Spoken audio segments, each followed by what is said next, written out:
Greetings from the farm. Hope you're well. Welcome back to the Mondo Farms channel. I'm back at the farm today and I'm standing on Riverside 4. In front of me is a couple of blocks of green beans. And at the back, that beautiful green structure there you see there, that's one of our shade houses. And that's where I'm taking you in this video.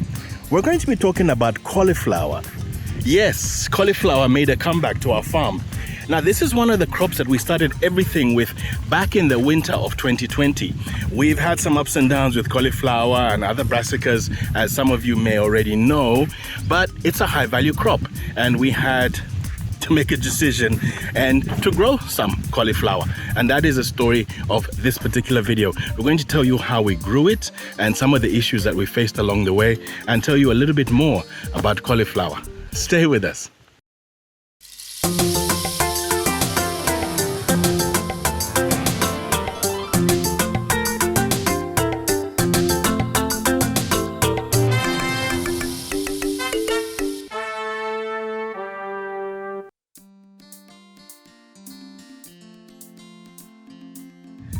So before we go in, let's take a quick look from the outside of this beautiful structure. This is a flat top shade house supplied by Haygrove. Haygrove is one of the world's leading companies in terms of protective environments for vegetables and other plants. We had this delivered, built and delivered back in November of 21, last year when we were doing a massive infrastructure push here on our farm. Point of structures like these, shade houses and greenhouses and other things that cost a massive amount of money to build, is that you use them to grow high value crops. So you have an environment where sunlight is controlled, humidity, temperature, all of those things, and you provide a very nice nyumba for the crops that you value the most. So I'm gonna go in now. There's a beautiful door here. And then we enter a wonderful, whenever you enter here, you get this beautiful temperature because it's not as hot as it is outside. Here's our crop poster showing us Riverside 4 Block C.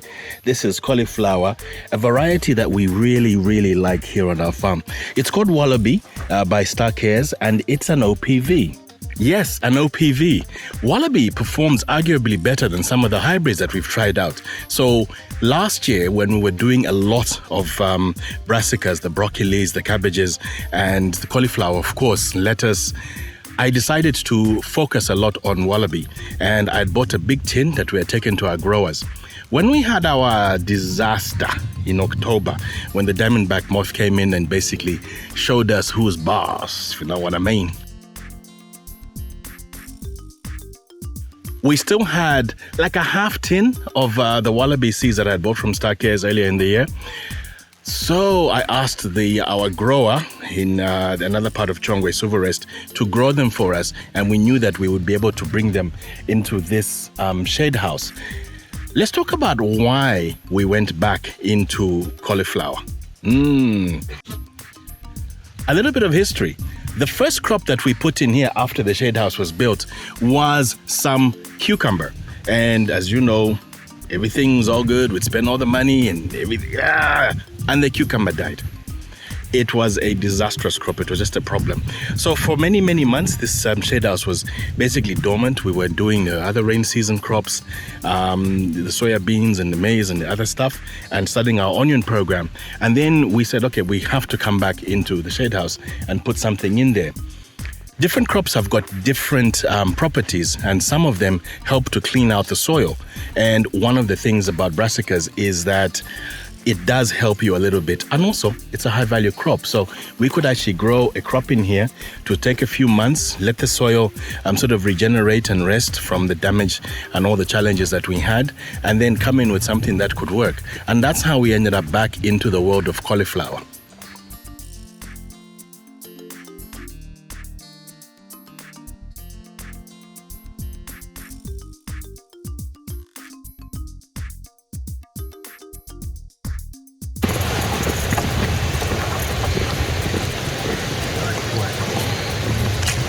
So this is a crop story, right?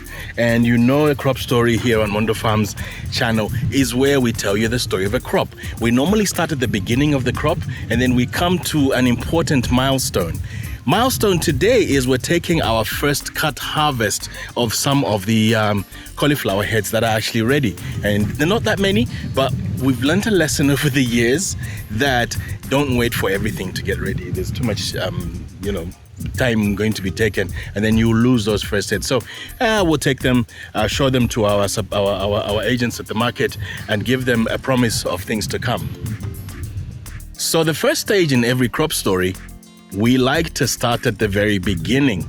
After the decision was made to grow cauliflower, and that we had ordered the grower to grow in his nursery the seedlings, we then started to do the land prep. Riverside 4 shadehouse control Riverside 4. So land prep involves all the actions that we take to prepare this, what you see, and it came from bare ground, literally bare ground, and we had to come in and make the beds, decide what's the spacing that we will do. We'll talk about that soon. And then we talk about putting in the compost. So you make the beds, the ridges, the contridges, and you put in the compost. And one of the last things that we do as part of our land prep when we're preparing is to drench. Because of soil diseases, we've had enough history of soil diseases, and we are modern farmers, so we try and do everything that we can. So we come in with some special chemicals that we come in and put. First of all, you have to moisten the beds, and then you come in and you do what's called drenching. And we use drenching is to protect us from the soil diseases as well as the pests. There are these horrible creatures in the soil called nematodes. They're tiny little microworms, and we use certain chemicals like recharge in order to be able to deal with those and give our chance to the crops that are coming. So once the seedlings arrive at our farm, one of our agronomic practices that we like to do is we like to leave them to sleep overnight in a mixture of a chemical called black earth. So we make up this nice solution, and then we leave them in the plastics, and then they spend the night there.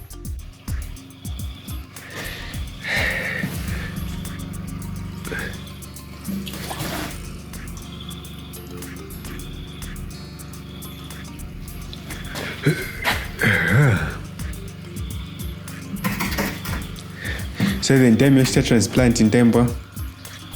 Kuseni.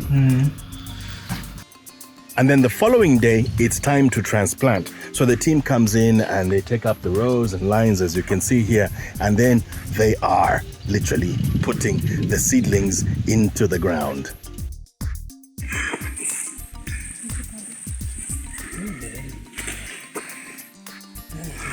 Riverside 4 shadehouse. Teacher transplanting cornflower.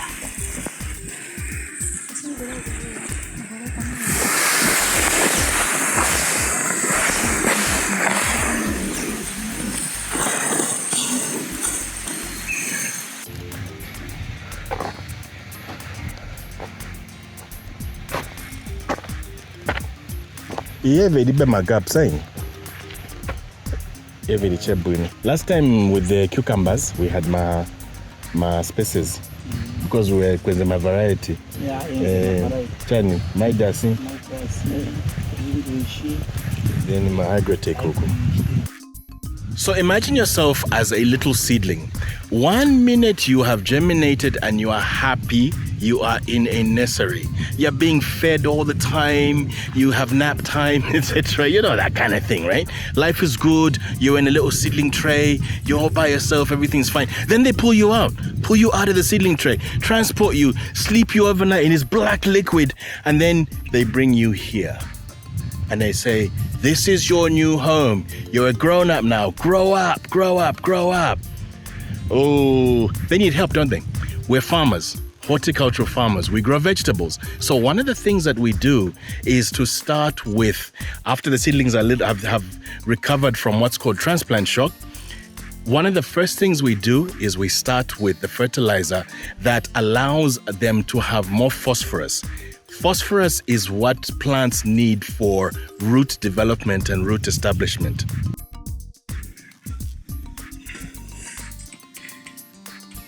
Riverside 4 shadehouse. Tifaka veg mix be uma cornflower.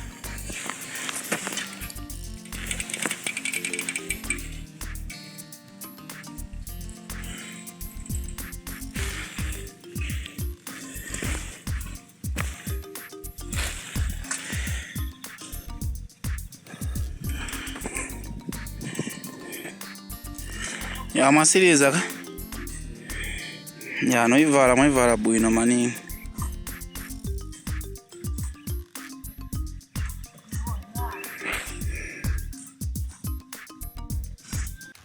So once the crop is established, we are now going to grow it. The overall term for what we do at this stage is what is called crop husbandry. Husbandry, I know it's a bit patriarchal, but I didn't invent the word, guys. Come on, this is like, I didn't. I just use it because that's how it's used. Until the politically correct people come up with a better term than crop husbandry, then we will change and we'll start using that term, okay? I'm sure there's a workshop going on somewhere in Las Vegas or in Cape Town or in Livingston to come up with a new word. What is crop husbandry? A major part of that, apart from watering it, making sure it's got enough water, is what we call crop protection. Crop protection comes in two main parts. Number one is protecting it from the things that want to eat the crop, eat the little plants. Now, these are mostly insects, so we put in insecticides. Number two is disease, protecting them from getting sick, because all these little bacterias and funguses want to come in here and eat our crops. So on our videos, you see us doing a lot of spraying, you know, and then Pethias will tell you what they're actually spraying. And those are the two main things that we do. We do those in a regular cycle, sometimes for what we call preventative spraying. And then we also do what's called curative, is where we come in and we see a problem and we go and we apply something that will be able to help us fix that problem.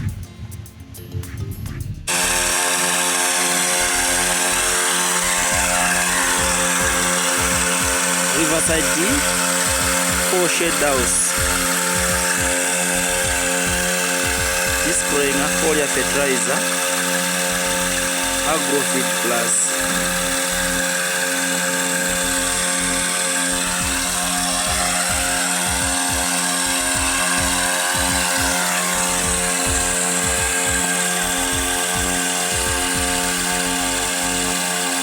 Spraying a cauliflower.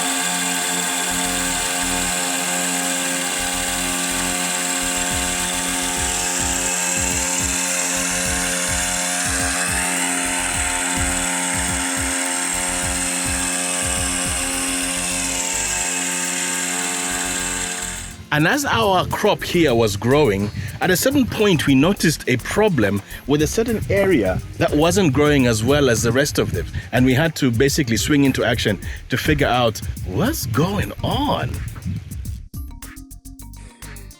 Those are king, eh? As a brother chose ma straight valve ayonsa, eh? Afake tuja tuna masocket tuma valve, because ukwakuona gatwa segula bypass ya mini fitting au uku kumwamba uku manza nkana pressure ing'ono waiona ka uku inga pressure ni ambili, so manze yambo feeding amaningi uku down uku, then uku manzi achepa waiona ka so apo kumanza paka maningi wana safunika manzi unkala so ma road so ai so saba control ku anga tire matenda mumbeo So the first issue was water. There was an issue with the way that the drips had been arranged in what we call the bypasses. So azabu achose ma straight valve, then afake tuyeto mashiteshi kuti wasiva vala kwa watirira kuja kwana, then wabora segula kwa sikufunika manza zinkalira, so waiona kwa vesiana uku ioneka munga ina shortage, munga ilibe fertilizer, but manzi achepa uku manzi apaka ukapaka maningi, so zabu wati control epo. But even after the drips had been realigned, we noticed that there was a certain area round about here-ish in the middle here, I think, and you can see it better on these videos, where it just wasn't growing. And Tyson had to come in and figure out what was going on, and was so happy that he came up with a solution and figured out there was a problem with the roots. So we're here in Riverside 4, the green shadehouse where we have our cauliflower plant. And we are here to scout, check on the growth of our plant, and see what's happening after doing some remedial measures in saving our crops here in the middle that had suffered from stunted growth. If you can check those cauliflowers there, they came on the same day as these ones here in the middle, and they were transplanted on the very day. But look at how this guy is looking versus how this guy is doing. So far so good. After we came in here and applied more basil dressing for these purple leaves, which are a sign of phosphorus deficiency. And look at the yellowing. So it was a combination of the basil package, which is in high in phosphorus, nitrogen, and potassium. And we have cases of dumping off in here. But overall, after our analysis and our remedial measures, they've improved. They're better than they were looking before. At least we have good growth now compared to a week ago, where we had crops looking like this. So like for this one, who still looks stunted. So as we can see, after uprooting one of the seedlings, you can check saying from the bottom part here, it hadn't yet started forming roots. So it was actually feeding from the same roots it had when it was still in what you call the seedling tray. Yeah, but this is when the roots have started forming from up here, and you can even check the color code of the plant. It has got some yellowing and pepperish. That's after uprooting it and checking how it is. So I'm gonna put it back here.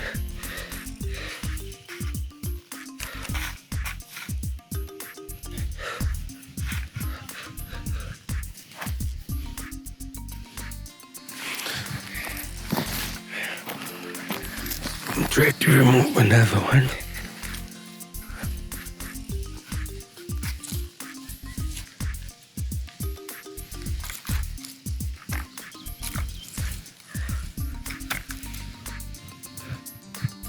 So for it, we get to notice the same thing as well.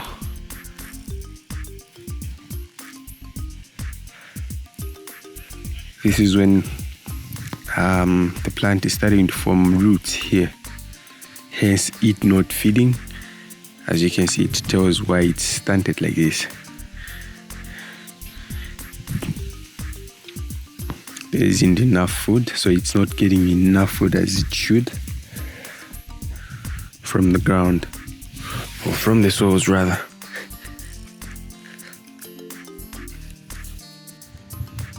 And we were quite happy to figure out that there was a problem with the roots. It must have been one particular tray of seedlings that came out of our seedling growers, and they come like that, and they had a problem. The roots were like two thingies, so we had to literally pull them out of the ground and sort of retransplant them again, and then apply more phosphorus to help the roots thing. And then, yeah, we're happy. It has worked. That's part of growing vegetables, being a good crop husband. So part of that is that they still struggled. Some of them still struggle up to this day, and we may never actually get to harvest anything out of some of these guys, because if you can't compare the big guys like here, look at this big guy here, this monster, right, to this little guy here. He's still got a long way to go. Oh, a weed. We're not sage today, anyway. This is a weed. Oh, weeds. Farming, and especially growing green vegetables, is full of drama.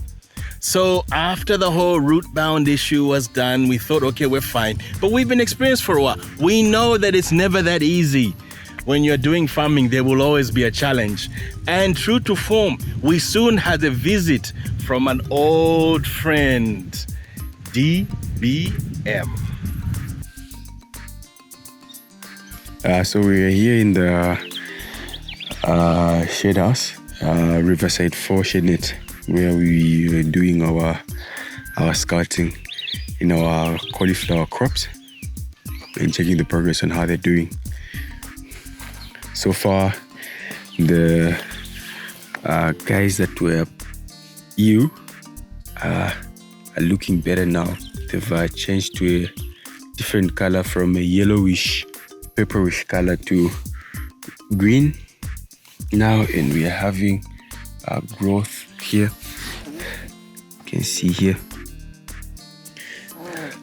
even this one here, they've become well established, and their root system has developed for them to have this good massive growth.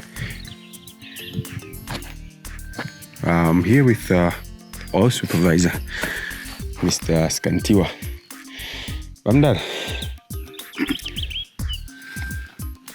Ati bwanji na cauliflower ati. Na hizi na cauliflower. Change angalapo munga aka sport akalima wani kopia jabe kwa ma chemicals. Sport ito wani kopia chika ma chemicals. Uko? Okay. Yeah, then na hivi tuna DBM tunamna ndepe tu mfambo ikira tumaegi yabatuka betu amo serious ononga so aka.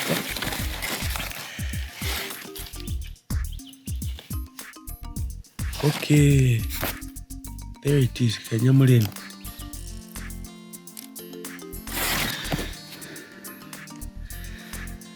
So hapa tuyamba tumaegi toka yeno ndio. Okay. Out. Pamela. Okay, kamanji, kawem. Yeah, ndetu mawem tuma DBM zutuna. Oh, so ndiye tuyamba perforation tukudia manji. Tuyamba kudia auto. Okay. Then infestation ili bwanji. Aye vione kachiri chebona. Si bad manini. Si bad ndepe tufunako. Oh, so tumashita target ma soft leaves uti. Ma soft leaves si. Kumtima uko. Yeah, kumtima. Oh, so ndiye kubola uko. Oh. Interview very fast ni lero wapitamo. So hapa tuzapemba kuti pitemo mkola metri nao. Ngati uliko meti ngacheko first prevention you pushing ngo fast. Ngati uliko mino ngapaye itupai letu. So nanga kukelinga kwa leaf hivi so kupetekana so leaf. Kupetekana kwa leaf vimachitika most mpepo mwene muno. Okay. Kusizira. So utitwe tumbululu kantu chani. Yeah, ndetu wa DBM. Oh. Ndetu mamai wake otu. So ndetu fakira maegi. Ndetu fakira maegi. Okay. Oh.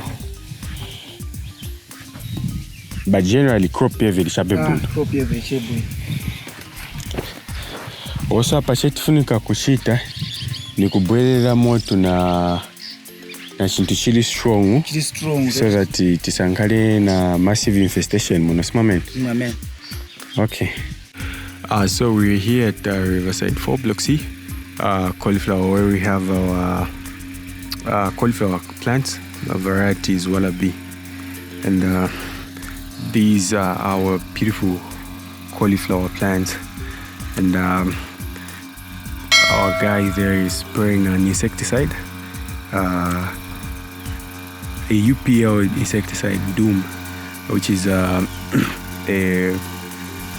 contact insecticide. It's a knockdown. I can't get too close to him because I'm not wearing any mask and protective goggles like he is. As you can see, it's very strong, but I'm just gonna have a quick look here where he's already sprayed.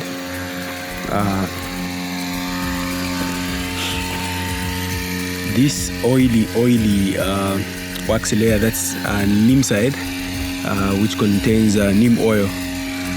So it's creating a waxy layer, and it makes it hard for larvae to move around here and do the perforating as it is feeding. And even the adults, they can't fly and land here because of the waxy layer. They'll get stuck, and since the insecticide that's there that has been mixed is a contact knockdown, it's gonna knock them down. So even at the back of the plant, you can see here at the back of the leaf, even down here.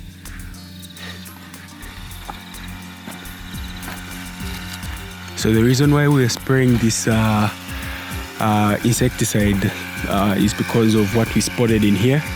We spotted some white flies and the Diamond Back Moth, which loves brassicas, and it's gonna do a whole lot of damage if not controlled in the earliest stages. Here on our farm, we've grown a lot of brassicas, so we know Diamond Back Moth very well. By the way, in our local language, as plural, should I say, here in Zambia, the nickname or the name for Diamond Back Moth is sefa sefa. What does that mean? A sefa is a Zambian word for a sieve. That's something that's got a lot of holes in them. And when you look at these leaves, that's exactly what you see, because this is the damage that Diamond Back Moth can do. Zooming into this particular crop, and you can see this one in your sefa sefa. And that's what it does. So a lot of words in many languages around the world are based on what it means to you and what happens. So you can see these holes. The Diamond Back Moths have eaten into this little guy. And who does the damage? It's the caterpillar. Caterpillar, a little thing, larva, caterpillar, whatever you want to call it. They move around the thingy and they're just eating the leaves, just eating. And Diamond Back Moths are very prolific. Okay, look. I know. Those who've been on the channel a long time know I've got issues with Diamond Back Moths.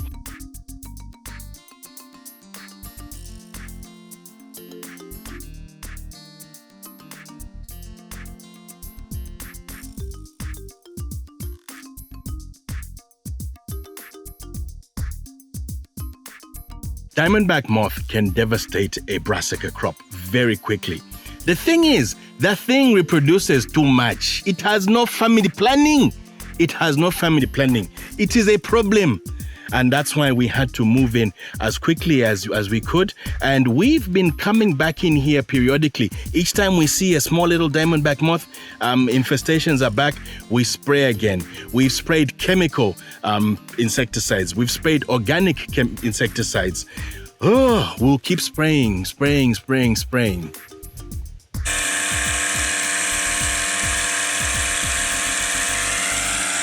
Riverside 4 Block C. Spraying, ngwara wa vidoyo monocrotophos.